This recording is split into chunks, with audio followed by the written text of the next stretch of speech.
এখন যে গলাছিলাম মোরগ দুইটা আছে, তো এগুলো অনেক বড় জাতের।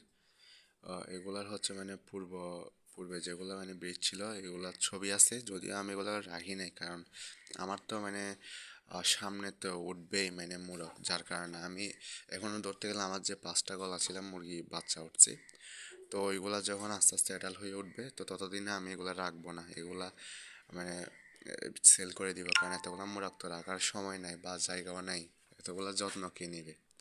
তো এগুলো অনেক বড় জাতের মোরগ, এটা যদিও এখনো অ্যাডাল্ট হয় নাই, কিন্তু ওয়েট আছে হচ্ছে এখন বর্তমানে মানে 2 কেজির কাছাকাছি হবে।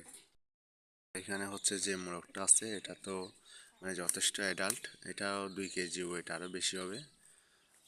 তো এটা হচ্ছে মুরগিগুলোর সাথে ছেড়ে দিছি, এখন আর বাইরে যায় না, কারণ ওইদিকে বেড়া দিয়ে ঘেরাও করাতে আর বাইরে যেতে পারে না। তো আমিও আমার ব্রিডগুলা বাইরে ছাড়তে চাই না, কারণ বাইরে অনেকগুলা অন্যদের মুরগি আছে। তো আমার ব্রিডগুলো আমার এখানে থাকুক। তো এটা থেকে বাচ্চা তুলবো।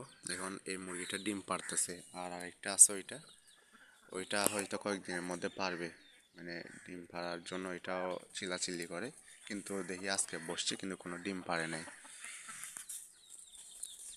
আর মুরগির বাচ্চা এগুলো শুধু আরেকটু বড় হওয়ার জন্য, কারণ হচ্ছে আমাদের এখানে পরিবেশটা মানে এখানে ব্যাঙ, বড় বড় ব্যাঙ আর সাপ আর গুই সাপ বেজি সবগুলো মানে নাই, যেমন কিছু বাকি নাই। যার কারণে মুরগির বাচ্চাগুলো এতদিন বেঁধে রাখছি, যার ফলে বেঁচে আছে, নাইলে অনেক আগেই এগুলো মারা যাইতো, নিয়ে চলে যাইতো কাকে বা বেজি এগুলাই।